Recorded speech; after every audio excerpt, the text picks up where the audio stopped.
Lecture में से MCQs आप शेयर करते हैं उनके विद करेक्ट आंसर्स, जो आपके लिए ये आने वाले मिड टर्म से पहले क्विज़ में और मिड टर्म के एग्ज़ाम में भी आपके लिए ये MCQs हेल्पफुल होंगे। तो स्टार्ट करते हैं। पहला MCQ है, dash between line staff manager is required to achieve organization objectives effectively.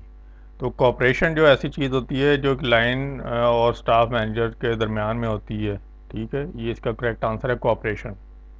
ये जहाँ पे टिक का निशान रेड होगा वो करेक्ट होगा।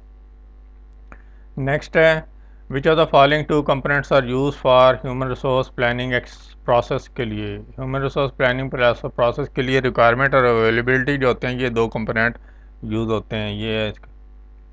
नेक्स्ट आगे है, नेक्स्ट है, which of the following strategies should be use by an organization in case of surplus employees. Surplus employees की सूरत में ऑर्गेनाइजेशन कौन सी स्ट्रेटजी यूज़ करती है, वो है अर्ली रिटायरमेंट, ये इसका आंसर है। नेक्स्ट है, all of the following are methods to maintain effective employee management relations except. तो ये जो चार ऑप्शन दिए हैं ना, इनमें से वो कह रहा है सारे के सारे जो हैं मेंटेन करते हैं इफेक्टिव एम्प्लॉय मैनेजमेंट को, सिवाय एक के, वो ये होता है कलेक्टिव बार्गेनिंग, ये इसका करेक्ट आंसर है। नेक्स्ट आगे है, when personnel manager exerted the authority as a coordinator of personal activities, he is acting like right arm of top executive, ये इसका करेक्ट आंसर है, ठीक है। आगे चलते हैं। Dash is a systematic process for determining the skills, duties, knowledge required for performing specific jobs in an organization। वो होता है job analysis. Job analysis is a systematic process of, ठीक है, ये इसका करेक्ट आंसर है जॉब एनालिसिस। आगे है, At a multicultural workplace, people with different backgrounds have different frames of reference that may lead to misunderstanding, ये इसका answer है। नेक्स्ट है, which of the following is a forecasting method in which requirement is estimated at department level and the information is gradually transmitted to upper level to make future hiring of employees। ये कौन सी approach होती है, ये होती है bottom up approach. Bottom up approach ये correct answer है। Next है, how often HR planning process is implemented within an organization. कितनी दफ़ा जो होता है HR प्लानिंग प्रोसेस जो होता है ऑर्गेनाइजेशन में इम्प्लीमेंट होता है, वो ये इसका आंसर है कंटिन्यूसली, यानी कि मुसलसल होता ही रहता है, ये आंसर है। नेक्स्ट है, in an organization ABC, person A was hired by ignoring the prerequisites of the job position, qualification, experience. This is an example of employment discrimination, ये इसका करेक्ट आंसर है। नेक्स्ट आगे क्वेश्चन है, organizations design and implement HR policies to successfully manage workforce diversity because they believe that diversity can be an asset, ये इसका answer है। Next है, all of the following action should be considered in case of shortage of employees except improve productivity of employees, ये इसका है। Next है, the meaning of acronym HRP is. HRP का जो एक्रोनाइम वो है human resource planning, HRP human resource planning. Next है, the government for the first time has reserved a specific number of seats in the national assembly for females. This practice of the government is an example of affirmative action, ये affirmative action इसका answer है। Next है, rules and policies are design to protect. Rules और policy जो होती हैं वो इसलिए डिज़ाइन की जाती हैं टू प्रोटेक्ट करने के लिए किसे, एम्प्लॉयज़ को, कस्टमर, एम्प्लॉई, तो ये तीनों ही होते हैं, ऑल ऑफ द गिवन, ये इसका करेक्ट आंसर है। नेक्स्ट है, the process of systematically reviewing human resource requirement to ensure that the required number of employees with the required skill is available when they are needed is known as human resource planning, ये human resource planning होता है। Next है, manager whose organization function contribute directly to the achievement of organization output at assembly line is called line manager होता है वो। Next है, requirement can be defined as publishing a response generating advertisement in the newspaper, इसका correct answer है ये वाला, ये। Next है, which of the following action can be which of the following action taken by the organization is much fruitful than equal employment opportunity for minorities or the affected classes। तो ये affirmative action होता है, ये इसका correct answer है। next है which of the following is considered as most common negative effect of diversity। तो most common negative effect of diversity होता है communication problem। next है which of the following is true, इनमें से कौन सा ट्रू है। ये 4 स्टेटमेंट है, वो कह रहे हैं इनमें से कौन सी ट्रू है। तो ये थर्ड वन, ये जो है ना, staff managers are authorised to assist and advise line manager, ये ट्रू है। ठीक है। नेक्स्ट है what is the difference between human resource management in large and small organisation. कोई लार्ज, बड़ी और छोटी ऑर्गेनाइजेशन में ह्यूमन रिसोर्स मैनेजमेंट के दरमियान डिफरेंस क्या होता है। तो इसका ये आंसर है फोर्थ वाला। Small organization do not need any human resource management professionals as compare to large, यानी कि छोटों में ज़रूरत नहीं होती HR डिपार्टमेंट की या बड़ों की। नेक्स्ट है which of the following functions of human resource management is related to career counselling of employee. तो कैरियर काउंसलिंग फॉर एम्प्लॉय के लिए कौन सा फंक्शन रिलेटेड होता है, वो होता है ट्रेनिंग एंड डेवलपमेंट, ये इसका आंसर है। नेक्स्ट है which of the following statement, अब फिर 4 स्टेटमेंट दिए हैं, वो कह रहा है बताएं इनमें से कौन सी स्टेटमेंट ट्रू है। तो ये focus of development is always long term, ये ट्रू स्टेटमेंट है। ठीक है, ये याद रखें, ये इसकी ट्रू स्टेटमेंट है। Focus of employment is always long term. Sorry, ये आप देख रहे हैं focus of development, focus of development is always long term. ठीक है, ये थर्ड वन। नेक्स्ट है developing equitable compensation system is a tool to, ये इसका करेक्ट आंसर फर्स्ट पहला है इफेक्टिव एम्प्लॉय मैनेजमेंट रिलेशनशिप। कह रहा है developing equitable compensation system is a tool to effective employee management relationship, first जो है इसका करेक्ट आंसर है। बाकी भी ये देख लें, ये पहला करेक्ट है। नेक्स्ट है which one statement is true about internally equity in compensation system. अब ये फिर 4 स्टेटमेंट दी हुई हैं, वो कह रहा है बताएं इनमें से कौन सी स्टेटमेंट ट्रू है internally equity in compensation system के लिए। तो ये तीनों स्टेटमेंट ट्रू हैं, तो ये आप इसे all of the given option पे क्लिक करेंगे, ये इसका करेक्ट आंसर है। तो तीनों ही इसके इससे रिलेटेड है। ठीक है जी, ट्रू है, ये इस पे आपने क्लिक करना है। नेक्स्ट है in order to promote unbiased management organization should की डेवलप, ऑर्गेनाइजेशन को डेवलप करना चाहिए legal compliance. In order to promote unbiased management organization should develop legal compliance, ये आंसर है। नेक्स्ट है human resource manager is generally known as, उसे कहते हैं स्टाफ मैनेजर। ठीक है, human resource manager is generally known as staff manager, ये इसका फोर्थ, ये करेक्ट आंसर है। नेक्स्ट आगे है, ये क्वेश्चन है when personnel manager exacted the authority as a coordinator personnel activity he is acting like right arm of the top executive, ये पहले भी ऊपर मैं पढ़ चुका हूँ। ये क्वेश्चन है ये वही जो अभी पढ़ा है, when personnel manager exacted the authority as a country coordinator personnel activities is acting as right arm of top executive, ये जो ऊपर वाला ये वही है। नेक्स्ट आगे है to manage a multicultural workforce an organization needs to be flexible, here the term flexible is used for corporate culture that support different styles and approaches, ये इसका करेक्ट आंसर है। नेक्स्ट आगे है, ये क्वेश्चन है कि anyone regardless of race, color, sex, religion, national origin, age has an equal chance for a job, this is known as equal employment opportunity, first उसका correct answer है। ये hand out से भी देख लें, इक्वल एम्प्लॉयमेंट अपॉर्चुनिटी में ये चीज़ें आती हैं, regardless of race, colour, sex.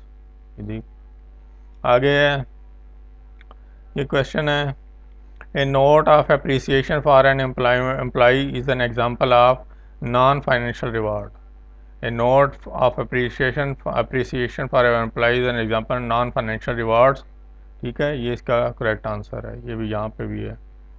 Next आगे है, what is the best way to help multi cultural individual work together. तो इसका आंसर है make promotions and raises based on working well together, ये इसका करेक्ट आंसर है। अच्छा स्टूडेंट, एक चीज़ बताऊँ, ये जो सब्जेक्ट है ना, ये थोड़ा सा ना टेक्निकली डिफ़िकल्ट है, इसमें बच्चों को समझ नहीं आती, स्टूडेंट को, कि इसको थोड़ा सा समझनी मुश्किल है। मैंने तो चूँकि मल्टीनेशनल कंपनी में जॉब की थी, तो मुझे ये जो जॉब मैंने पहले की थी, ये कोर्स बाद में किया, ये सब्जेक्ट पढ़ा, तो मुझे इसमें काफ़ी चीज़ों का आइडिया था, तो इसलिए मैं अच्छा इसे बेहतर अंडरस्टैंड करते किया।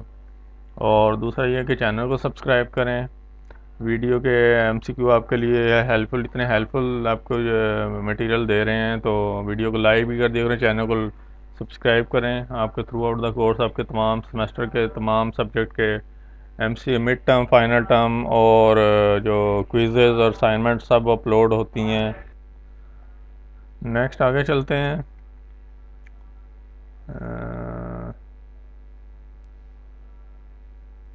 हाँ, इसका ये क्वेश्चन है, what is the best way to help multi culture individual work together, वो है make promotion and raises based on working well together, ये इसका करेक्ट आंसर है। आगे चलते हैं, इसका क्वेश्चन आगे नेक्स्ट, एक मिनट देख लेते हैं यहाँ पे। ये क्वेश्चन है, supply and demand forecast provide all of the following information for HR manager except. Okay, ये 4 ऑप्शन दिए हैं, वो कह रहा है इनमें से एक ऑप्शन ऐसा है जो कि सप्लाई डिमांड फोरकास्ट जो प्रोवाइड करते हैं all of the following information उसके लिए हैं एचआर मैनेजर के लिए, सिवाय एक के, सप्लाई एंड डिमांड फोरकास्ट के लिए। तो वो 4 ऑप्शन ये थे, तो इसका करेक्ट आंसर है pin pointing anticipated budget chances budget changes in recruiting and maintenance, ये इसका करेक्ट आंसर है। आगे चलते हैं, यहाँ पे भी शो हो रहा होगा थर्ड वन, यहाँ पे चारों हैं इसके ऑप्शन, ये यहाँ पे चारों हैं, यहाँ पे तीनों हैं, ये थर्ड वन करेक्ट है। आगे नेक्स्ट है, a multinational organisation starts a programme for its employees to improve the command over English language and the latest version of Windows operating system, this is an example of, ये employee development है, यानी कि अपने employees को training देना या उन्हें कोई नई चीज़ सिखाना, ये एम्प्लॉय डेवलपमेंट में आ जाता है ये चीज़। नेक्स्ट आगे है, ये क्वेश्चन है, which are the following method uses organizations current level of employment. अच्छा, यहाँ से ना थोड़ा सा क्वेश्चन मिटा हुआ है, ये इसका आंसर है ज़ीरो बेस फोरकास्टिंग। तो ये हैंड आउट में भी है, ज़ीरो बेस फोरकास्टिंग क्या होती है, ये होती है the method uses the organization current level of employment as the starting point for determining future staffing needs, ये इसका है ज़ीरो बेस फोरकास्टिंग आंसर है। Which are the following method uses organization current level of employment, तो ये थोड़ा सा जहन में रखें। नेक्स्ट आगे है, ये क्वेश्चन है, which are the following does not define glass ceiling, इनमें से कौन सा, ये 4 ऑप्शन है, ये कह रहे हैं इनमें से कौन सा जो है वो डिफ़ाइन नहीं करता, ग्लास सीलिंग को डिफ़ाइन नहीं करता, वो ये है protects fair employment policies in an organization, ठीक है, ये इसका है। आगे चलते हैं, एक मिनट, इसका ये हैंड आउट से यहाँ पे था, अच्छा यहाँ भी वही दिया हुआ है। नेक्स्ट आगे है,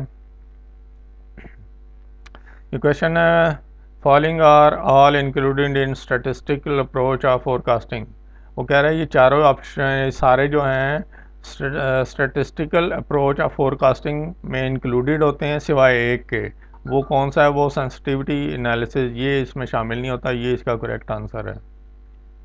नेक्स्ट आगे है, यहाँ हैंड आउट से भी है, ये देखें हैंड आउट में भी यहाँ पे है स्टेटिस्टिकल अप्रोचेज में ट्रेंड एनालिसिस है, रेशो एनालिसिस है, रिग्रेशन एनालिसिस है, तो यहाँ भी देख रहे हैं रेशो, ट्रेंड, रिग्रेशन, ये तीनों हैं, लेकिन ये नहीं होता, ये इसका करेक्ट आंसर है, ये वाला इस क्वेश्चन का।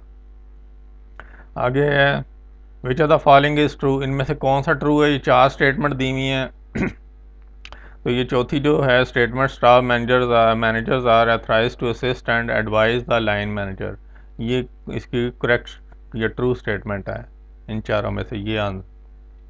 आगे चलते हैं।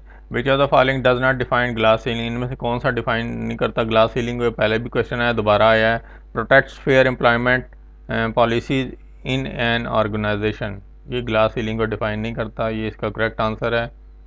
नेक्स्ट आगे है, ये एक क्वेश्चन है कि जी organisation ABC gives preference to females by hiring for the purpose of eliminating the present fact of past discrimination, this is an example of, ये किस चीज़ की एग्जांपल है? इसका करेक्ट आंसर है अफर्मेटिव एक्शन, ये इसका फोर्थ, ये करेक्ट आंसर है। ये क्वेश्चन ये किस चीज़ की एग्जांपल है? ये अफर्मेटिव एक्शन की है।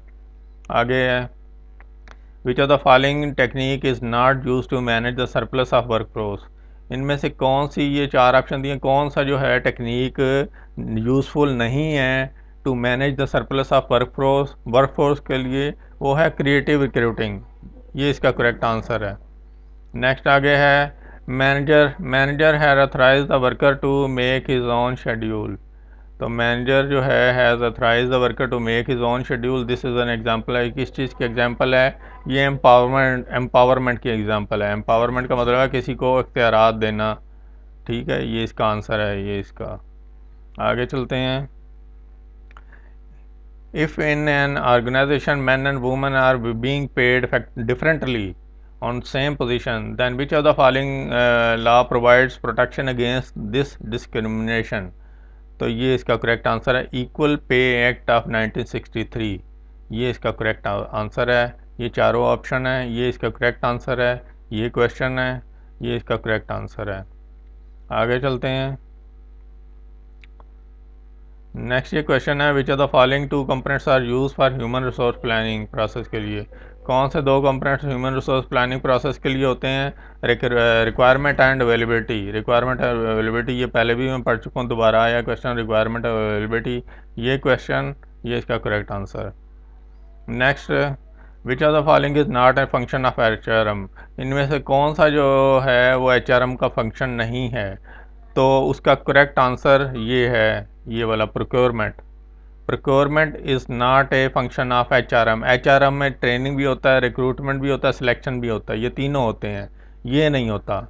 ये क्वेश्चन है कि कौन सा फंक्शन नहीं है HRM का, ये इसका करेक्ट आंसर है, ये चौथा, प्रोक्योरमेंट। आगे है, the process of ensuring that A qualified person is, ये मैंने पहले भी बताया ना, जहाँ पे रेड टिक होगा वो करेक्ट है। नेक्स्ट क्वेश्चन है, the process of ensuring that a qualified person is available for a managerial position once the position is vacant is called, ये क्या होता है? इसका करेक्ट आंसर है सक्सेशन प्लानिंग, इसका ये क्वेश्चन, इसका करेक्ट आंसर ये है सक्सेशन प्लानिंग, ये इसके चारों ऑप्शन है। आगे चलते हैं। क्वेश्चन है, dash is a systematic process of determining the skills, duties, knowledge required for performing specific job in an organization, तो उसका जो करेक्ट आंसर है ये है जॉब एनालिसिस में होता है, तो ये इसका आंसर है correct. Job analysis is systematic process for determining the skills, duties and knowledge required for performing specific job in an organization. ये लास्ट क्वेश्चन है, in ABC organization, applicants are not rejected based on discriminatory practices. This relates to which of the following law? तो इसका ये ला कौन से law के under आता है? ये आता है EEO, ठीक है जी, ये इसका करेक्ट आंसर है। ये क्वेश्चन, ये इसका करेक्ट आंसर है। ये लास्ट क्वेश्चन था, ये लेक्चर नंबर 8 से 12, इन 5 लेक्चर में से आपके साथ आपसे ये MCQ शेयर किए हैं। ये मिड टर्म के एग्ज़ाम में भी और मिड टर्म में भी, मिड टर्म से पहले क्विज़ में आने वाले आपके लिए हेल्पफुल होंगे। चैनल को सब्सक्राइब करें, वीडियो को लाइक करें। Thanks for watching. अल्लाह।